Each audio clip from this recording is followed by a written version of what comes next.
Iván, muchas gracias por la invitación de los hermanos allí en Temuco.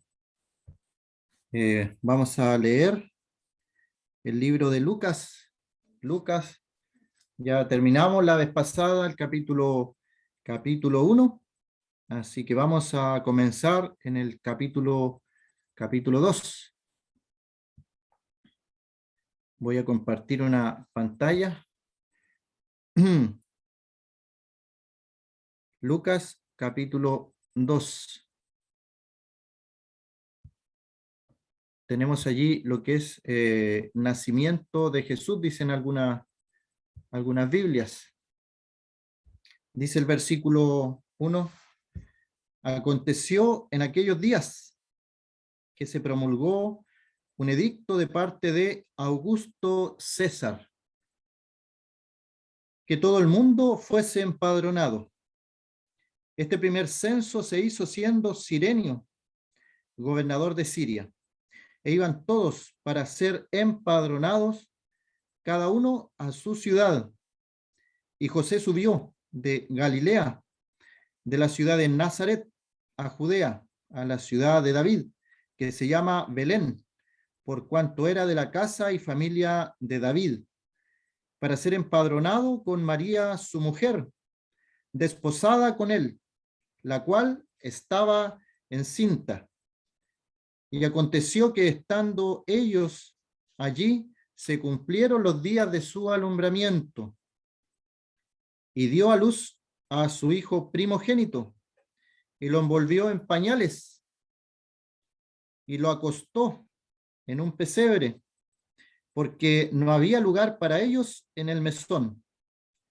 Había pastores en la misma región que velaban y guardaban las vigilias de la noche sobre su rebaño. Y aquí se les presentó un ángel del Señor, y la gloria del Señor los rodeó de resplandor, y tuvieron gran temor. Pero el ángel les dijo: no temáis, porque he aquí os doy nuevas de gran gozo, que será para todo el pueblo, que os ha nacido hoy en la ciudad de David un Salvador, que es Cristo el Señor. Esto os servirá de señal: hallaréis al niño envuelto en pañales, acostado en un pesebre. Y repentinamente apareció con el ángel una multitud de las huestes celestiales que alababan a Dios y decían: gloria a Dios en las alturas, y en la tierra paz, buena voluntad para con los hombres. Sucedió que cuando los ángeles se fueron de ellos al cielo, los pastores se dijeron unos a otros: pasemos pues hasta Belén y veamos esto que ha sucedido y que el Señor nos ha manifestado. Vinieron pues apresuradamente y hallaron a María y a José y al niño acostado en el pesebre. Y al verlo, dieron a conocer lo que se les había dicho acerca del niño. Y todos los que oyeron se maravillaron de lo que los pastores le decían. Pero María guardaba todas estas cosas, meditándolas en su corazón. Y volvieron los pastores glorificando y alabando a Dios por todas las cosas que habían oído y visto, como se les había dicho. Hasta ahí la lectura de la palabra del Señor. Es un pasaje interesante y es un tema también interesante y profundo. A lo largo de los años, este pasaje mencionado se ha llenado de costumbres y tradiciones. Cada uno de nosotros puede comprobar eso porque nacimos en la América Latina y provenimos de la cultura judío-cristiana occidental. Aunque las personas no sean creyentes, no sean cristianas, están en una cultura que proviene del judaísmo, del cristianismo, y hay fechas emblemáticas, y una de ellas es la Navidad, la Nativitate, el nacimiento de nuestro Señor Jesucristo. Otra puede ser la Semana Santa, que nosotros la ocupamos para celebrar incluso conferencias en esos días que son feriados. Y así otras fechas que tienen solamente en el calendario el color rojo, porque son fiestas de las tradiciones de la religión. Pues bien, por eso decía yo que a lo largo de los años este pasaje ha pasado también por la mano de la tradición. Y la tradición le ha puesto fecha al nacimiento del Señor, lo sabemos, en diciembre. Le ha puesto fecha a la pasión y muerte de nuestro Señor, y lo sabemos a principio de año. Pero la Escritura se reserva algunas fechas, Sin embargo, aquí habla abiertamente y directamente de tiempos, de días. Y ahí podemos buscar en lo que son los escritos de personas que escriben historia y que a lo largo del tiempo han recopilado datos también y han llegado a conclusiones que a veces cuando las escuchamos la primera vez nos asombra, a veces nos inquieta, que el Señor pudo haber nacido 2 a 4 años antes de la era cristiana.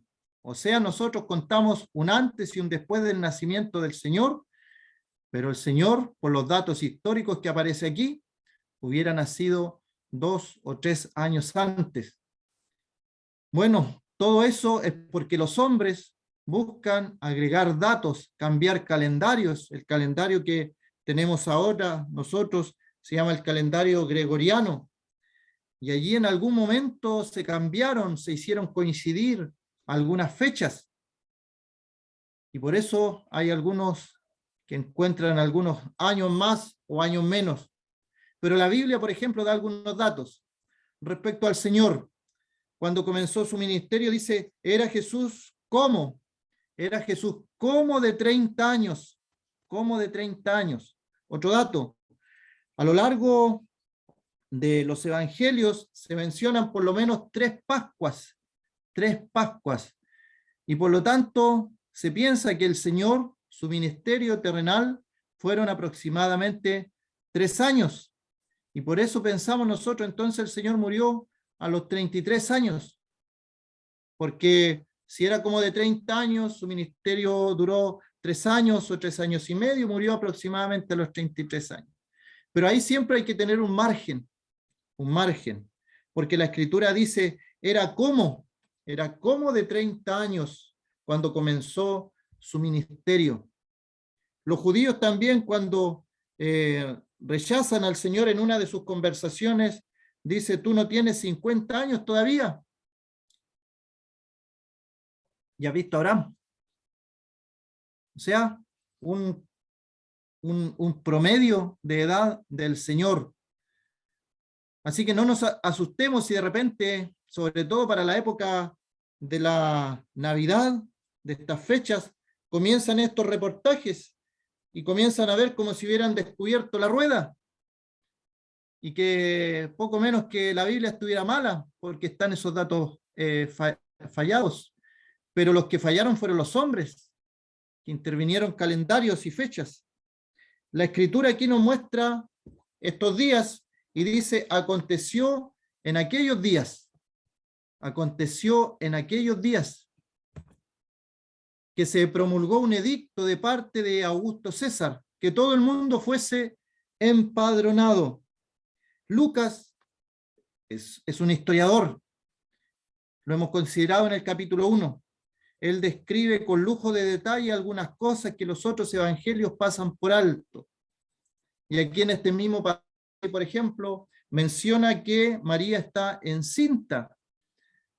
El ojo médico, porque también era el médico amado, Lucas. Pero como historiador, él le da realce a estos datos y menciona nombres de personas. Y aquí menciona el nombre de César Augusto o Augusto César. menciona el nombre del gobernador de Siria, Cirenio. Menciona ciudades como Galilea, como Nazaret, menciona regiones como Judea, menciona la ciudad de David, Belén.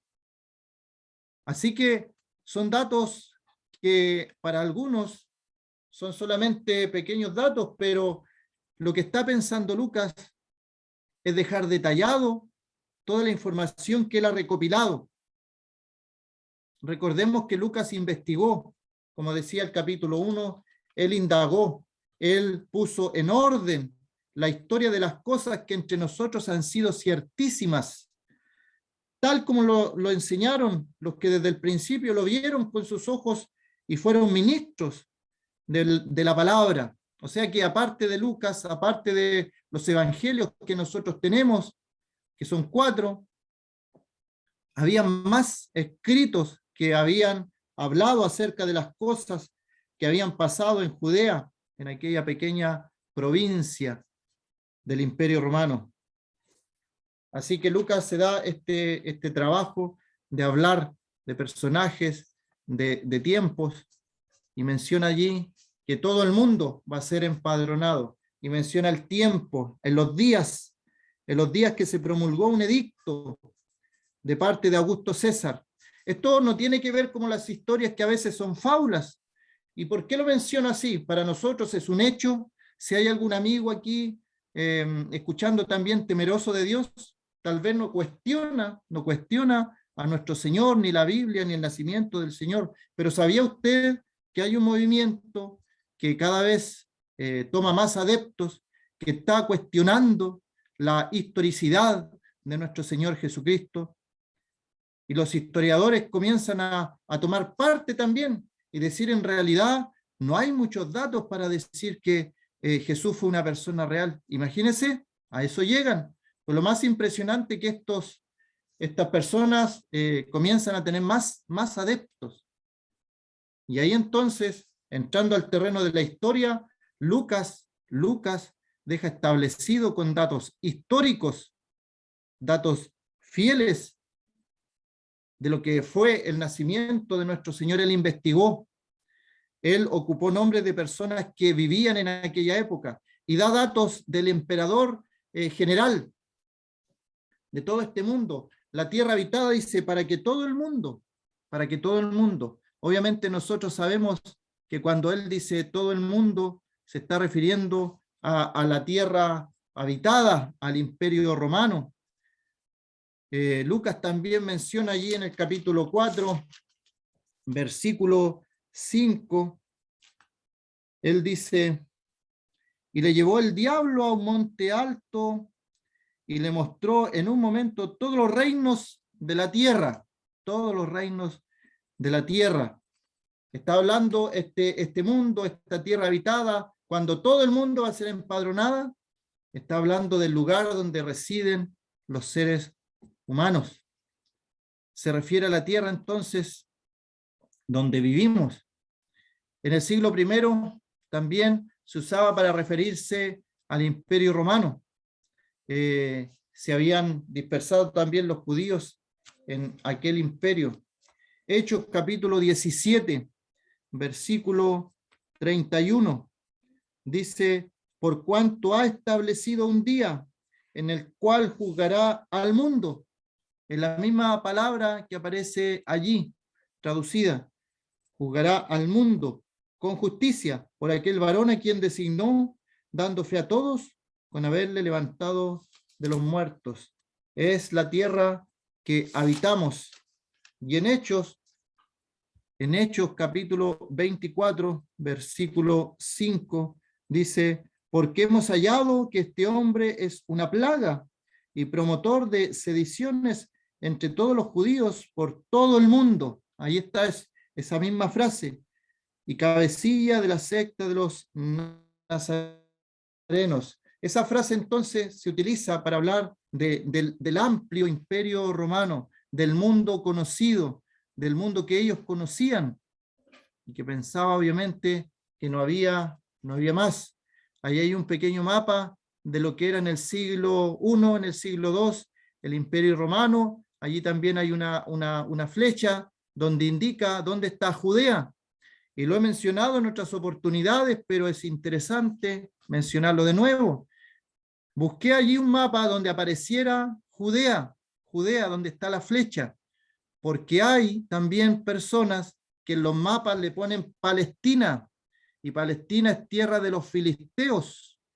Y una de las cosas que los judíos, cuando hablan de su territorio en el día de hoy en Israel, toman los mapas antiguos, y los mapas antiguos dicen allí Judea, provincia de Judea, o Israel, pero no dicen Palestina. Y en el día de hoy también es un movimiento que está poniendo en los mapas, y usted busque un mapa, va a aparecer en ese sector tierra de Palestina o tierra de los palestinos. Son pequeños detalles, y a veces incluso nosotros cantamos tierra bendita y divina es la de Palestina. Nada que ver. La Palestina es tierra de los filisteos. Creo que en una congregación cambiaron esa letra por ese asunto, y el hermano enseñando, yo reaccioné y empecé a buscar, y era así, como decía, varios mapas, allí tienen la tierra de los filisteos, la Palestina. Y ya también en el mapa aparece una estrellita donde está Italia, que ahí era Roma, el Imperio Romano. De allí comenzó, de esa pequeña ciudad, y sabemos por la historia que comienza como una leyenda, dos hombres siendo criados por una loba, amamantados por ellos, y así comienza. Érase una vez una cosa así, pero cuando Lucas habla del nacimiento del Señor, él dice, y no comienza, érase una vez, o algo por el estilo, como si fuera un cuento, una fábula. Él dice, aconteció en los días que se promulgó un edicto, donde César Augusto, o Augusto César, era emperador de todo el mundo, donde Cirenio era también gobernador de Siria, donde estas personas reales existieron, vivieron. En ese momento nació nuestro Señor. Bueno, y entre paréntesis, aprovechando el mapa, la profecía próxima, cuando la iglesia sea arrebatada, todo lo que está en amarillo, que fue el Imperio Romano, ese Imperio Romano tiene que ser reconstruido o reedificado, que lo habla el libro de Daniel. Ese imperio que aparece en la estatua también, los pies de barro mezclado con hierro, ese es todo lo que va a abarcar el gobierno de lo que es el anticristo. De allí va a comenzar. Era un pequeño paréntesis aprovechando ese mapa. En el día de hoy está bien avanzado, está toda Europa, pero falta todavía lo que es el norte de África, pero ya llegará, ya llegará. Y ahí está una pequeña estatua de lo que es Octavio Augusto.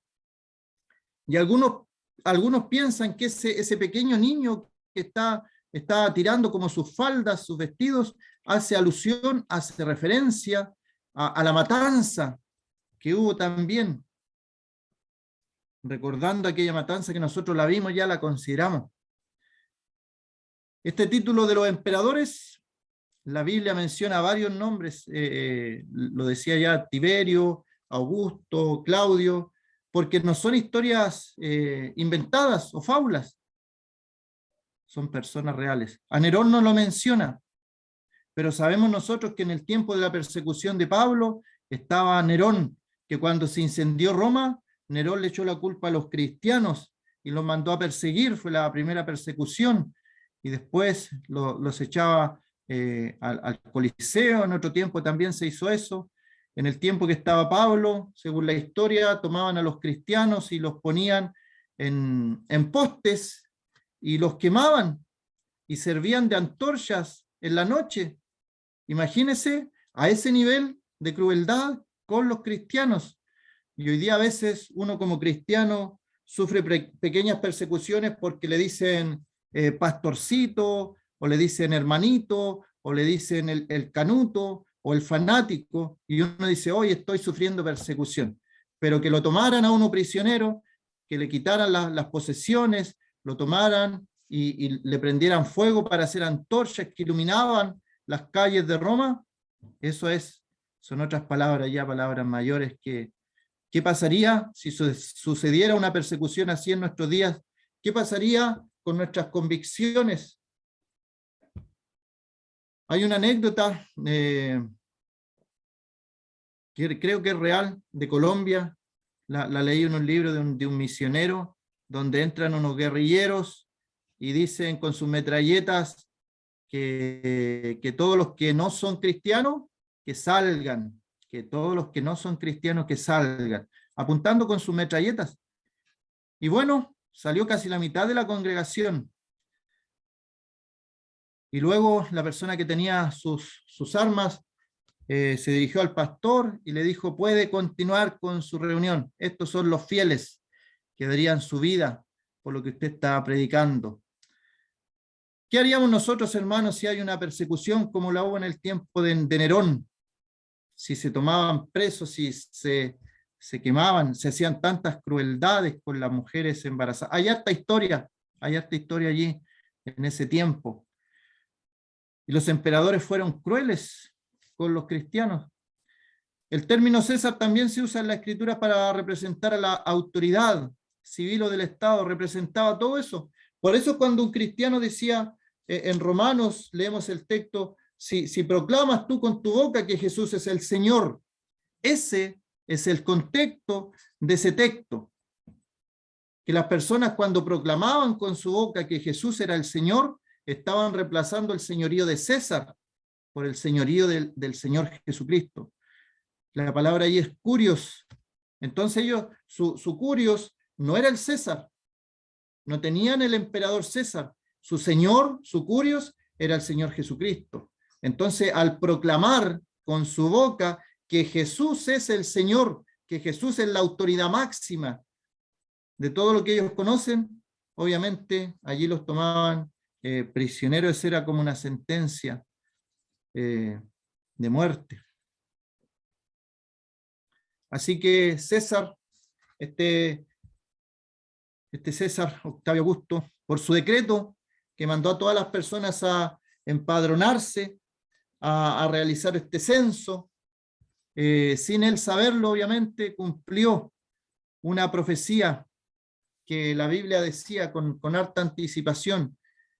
Y allí puse también Gálatas 4:4, que también tiene repercusión. Miqueas dice, Miqueas 5:2, texto conocido: pero tú, Belén Efrata, pequeña para estar en las familias de Judá.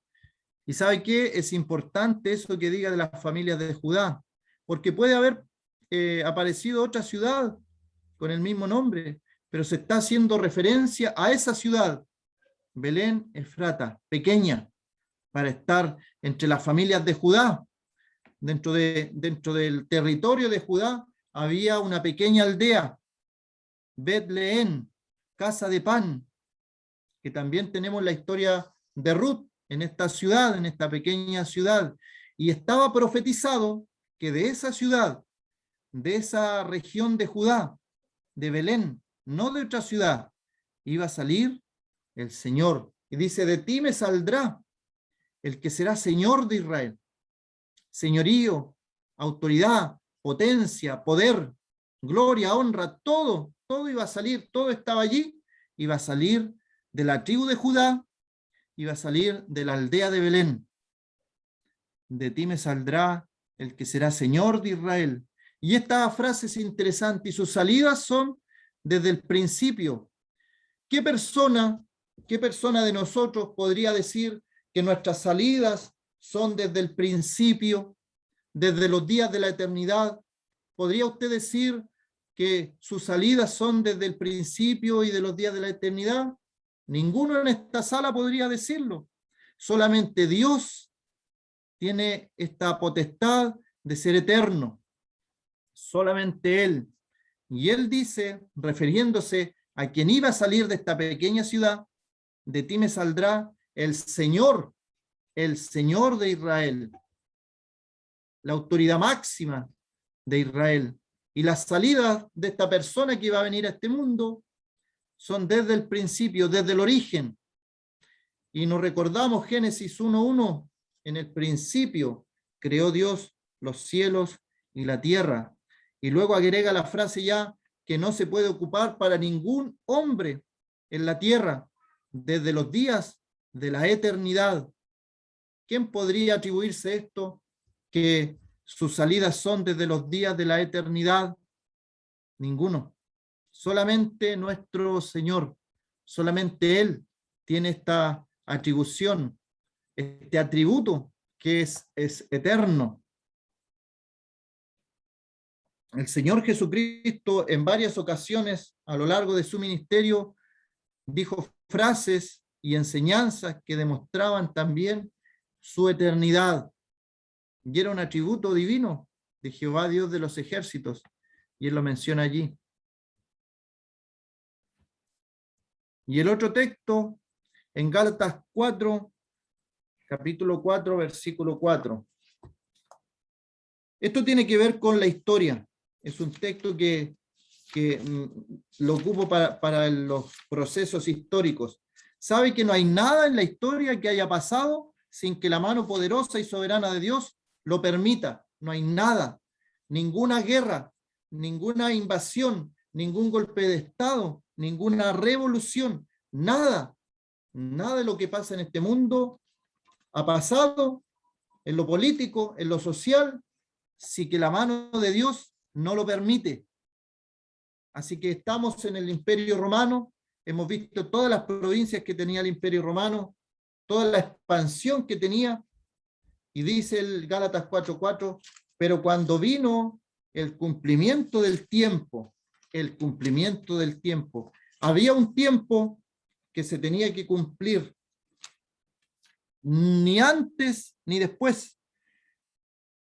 Cuando vino el cumplimiento del tiempo, Dios envió a su Hijo, nacido de mujer y nacido bajo la ley, con un propósito, dice Gálatas 4:5, para que redimiese a los que estaban bajo la ley, a fin de que recibiésemos la adopción de hijos, y por cuanto sois hijos, Dios envió a vuestros corazones el espíritu de su Hijo, el cual clama, Abba, Padre.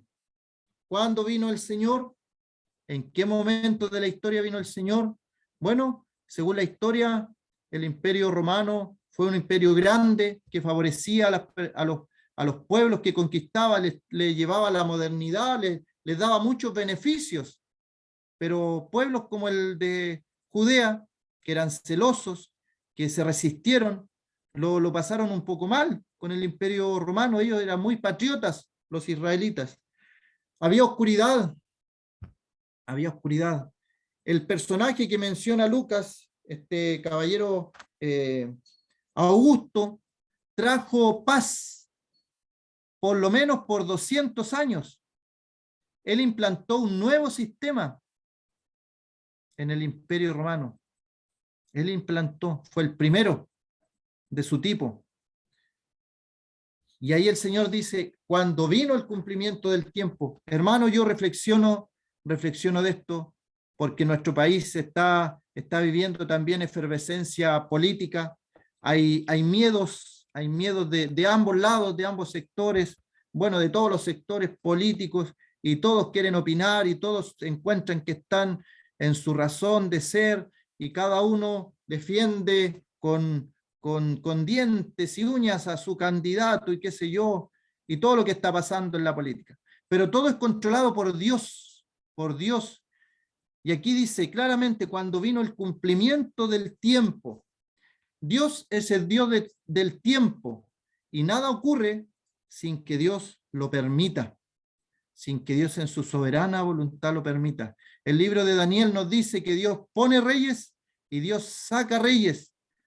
Cuando Nabucodonosor no entendió esto, Dios lo hizo entender, lo hizo estar siete años, por lo menos, como una bestia del campo, comiendo pastos, como las bestias, hasta que entendió, comprendió, aceptó, y él proclamó que Dios es el Dios que gobierna sobre los cielos, sobre la tierra, sobre todo. Así que el cumplimiento del tiempo. Nosotros tenemos libros de historia y estudiamos los grandes imperios, pero en el mismo libro de Daniel se le presenta un sueño al rey y se le presenta una estatua y se le muestra allí que él es la cabeza de oro, Babilonia, y luego de él van a venir los medos, los persas, y luego va a venir el imperio griego, y luego va a venir el imperio romano. Y todo eso sucedió después. O sea, nos demuestra la Biblia una tras otra vez que Dios es el Dios del tiempo. Y en el cumplimiento del tiempo Dios envió a su Hijo, ni antes ni después. ¿Y se aplicará acaso para los tiempos modernos, actuales? Tenemos guerras a nuestro alrededor, tenemos en los libros de historias también. Y sabe que por lo menos encontré un caso en el Canal de la Mancha entre Inglaterra y Francia, cuando el presidente declaró un día de oración. Esto lo cuenta también el hermano William MacDonald en un libro que se llama Vale la pena orar, y obviamente que vale la pena orar. Y el presidente Winston Churchill pidió un día de oración, un día de oración. Los ingleses estaban perdidos en Europa, no hallaban cómo arrancar, cómo correr, los habían acorralados ahí en el mar. Y de repente hubo calma en esa parte donde nunca hay calma después de la oración. Dios tiene un tiempo, Dios controla todo, es soberano en todo lo que él hace. Y en este tiempo, siglo I, él determinó que el Señor naciera. Y no naciera en Roma, como lo mostré en la estrellita, en la cuna del imperio más grande de la historia, sino en una pequeña ciudad en Belén, allí, en una pequeña provincia del gran imperio romano, la provincia de Judea. Y de ahí el Señor cambió el mundo. No con multitudes, comenzó con 12 personas. El Señor lo hizo. Versículo 2. Este primer censo, aquí es interesante porque Lucas menciona el primer censo. No son palabras al aire. Si él menciona que fue el primer censo, es porque él tiene conocimiento de que hubo un segundo censo. Y es importante porque Cirenio, gobernador de Siria, los datos históricos nos muestran que él hizo un censo aproximadamente el año 10, 9 o 10 después del Señor Jesucristo. No coincidiría, pero él dice aquí que hizo el primer censo,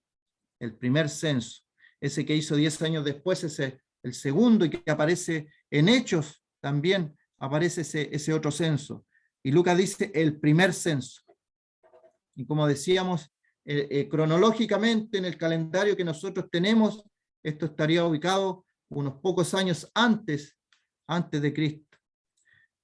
Este tipo de empadronamiento, de censo, servía de base para recaudar los impuestos, pero también servía para contabilizar la persona, para demostrar el poder que tenían los romanos sobre los pueblos. Una autoridad, a veces las autoridades hacen cosas sin sentidos solamente para demostrar que tienen poder sobre las masas. Así que tenemos allí a un gobernador con su nombre y los documentos históricos avalan este nombre. Y muchas veces, ¿sabe lo que ha pasado? Los arqueólogos han tenido que cambiar algunas cosas en sus libros. En algún momento incluso se pensó que los reyes de Israel no eran reales, porque ¿cómo iba a haber sido tan grande el imperio? Por ejemplo, el de Salomón, el reino de Salomón, que la Biblia menciona toda la grandeza que llegó a alcanzar, y no tenían muchos datos históricos. Entonces, lo primero que piensan, tiene que haber sido falso lo que se está escribiendo allí. Pero después las excavaciones arqueológicas demuestran todo lo que la escritura dice, la escritura habla. Incluso cuando aparece algo tan anecdótico como gigantes en la escritura, que también es un estudio aparte de arqueología, y en las ciudades donde la Biblia menciona que habían gigantes, han encontrado esqueletos de personas de 3 metros, de 4 metros, y nosotros en la escritura leemos que habían gigantes. Los israelitas incluso dicen, nosotros les parecíamos a ellos como langostas, y cuando llevan racimos de uva, dicen que los racimos tenían que llevarlos entre 2 personas, Imagínense la magnitud, crecía a otro nivel allí en esas tierras, y en esas tierras se han encontrado construcciones para personas de mayor estatura. O sea, la Biblia no va a cambiar. Los que tienen que cambiar son los libros de historia. Así que allí aclaro ese punto de por qué es importante que menciona que fue el primer censo. Y aquí vemos el ejemplo de José y María, obedientes al gobierno.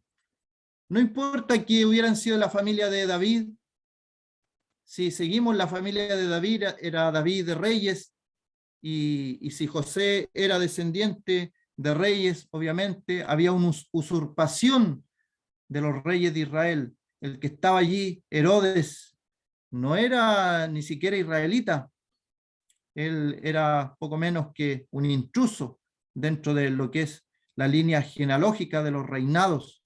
Los Herodes habían confabulado para llegar a ese poder.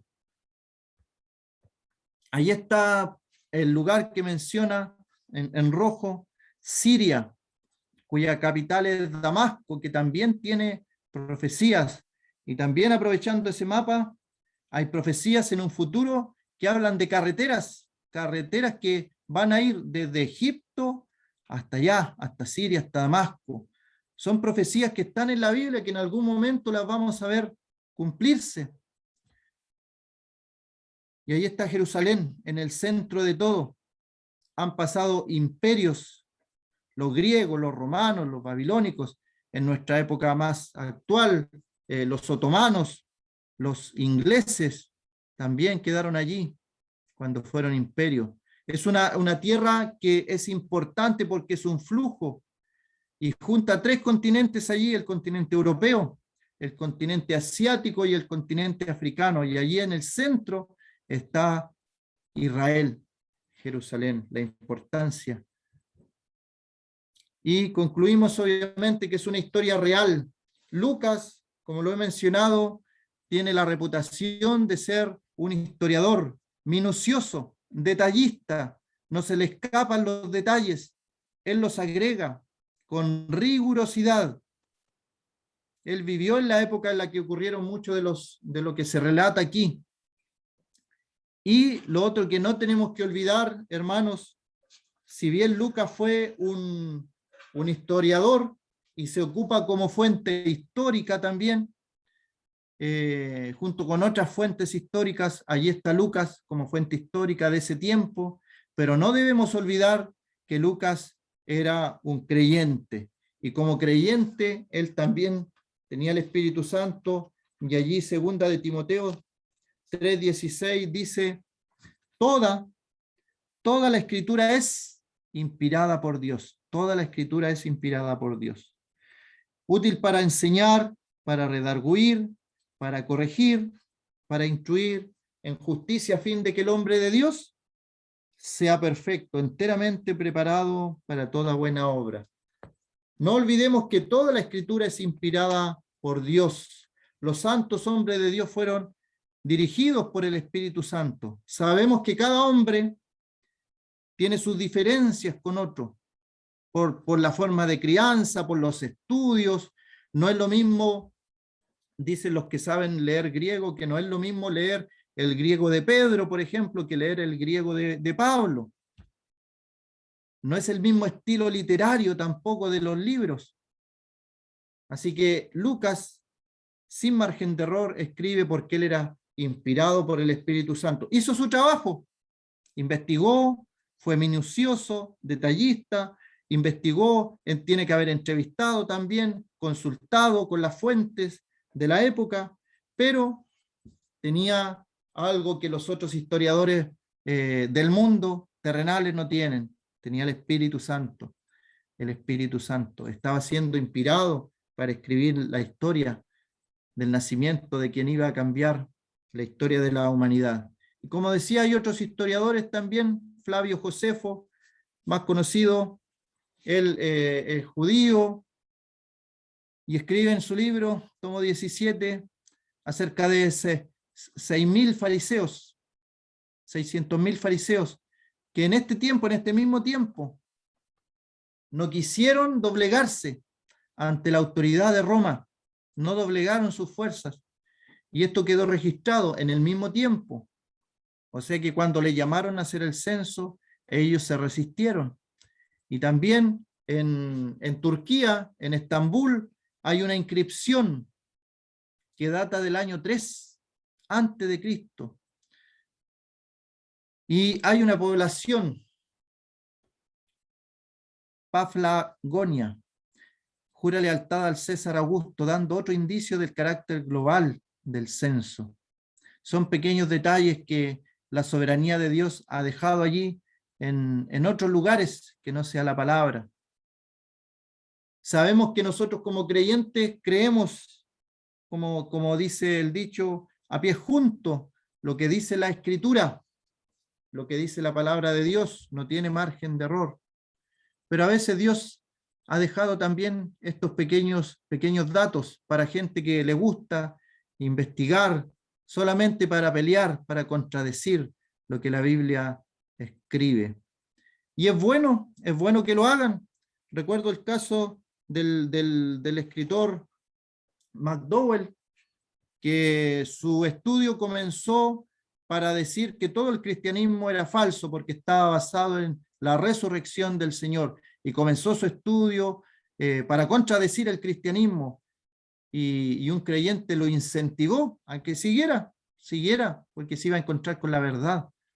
Bueno, él siguió para desprestigiar la resurrección, el cristianismo, y producto de eso escribió aquel libro, Evidencias que exige un veredicto. También es autor del libro Más que un carpintero, y todo comenzó porque él pensaba que el cristianismo eran fábulas, eran historia, y todos habían sido poco menos que engañados.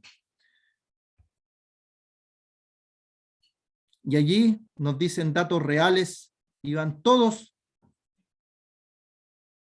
para ser empadronados, cada uno a su ciudad, Por eso es que José va a la ciudad de Belén, porque él era de la casa de David, para ser empadronado cada uno a su ciudad. José subió de Galilea, José no vivía en Jerusalén, vivía en una provincia. Una de las veces vimos la ciudad también de Nazaret, y cómo es una provincia, y Nazaret es una ciudad también donde pasaba mucha gente de otras culturas.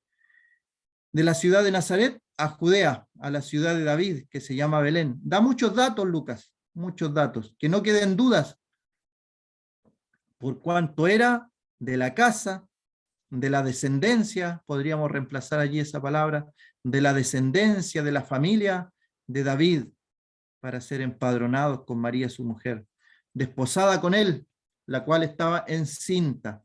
Y aquel pequeño detalle, podemos pensar allí en aquel viaje. Si José hubiera hecho el viaje solo, no hubiera estado cuando María hubiera dado a luz a nuestro Señor. Más allá de las fechas, obviamente más adelante veremos por qué no fue en diciembre. Más allá de las fechas, el Señor Jesús nació para morir por ti y por mí, por nuestros pecados, para revelarnos la persona del Padre, una de las características de nuestro Señor, de su motivo para este mundo, revelarnos al Padre. ¿Cómo conocemos al Padre? ¿Cómo conocemos a Dios? A través de nuestro Señor Jesucristo.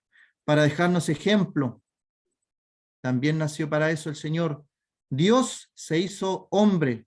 Indiscutiblemente grande es el misterio de la piedad. Dios fue manifestado en carne. Y el Señor Jesús nació para cumplir el pacto hecho con David. Nació para destruir al diablo, para destruir las obras de Satanás el diablo. Nació para ser sumo sacerdote según el orden de Melquisedec, compasivo con nosotros, pecadores. Nació para ser juez, un juez competente. Así que tenemos allí todo lo que el Señor proveyó por su nacimiento. Que el Señor bendiga su palabra en esta tarde.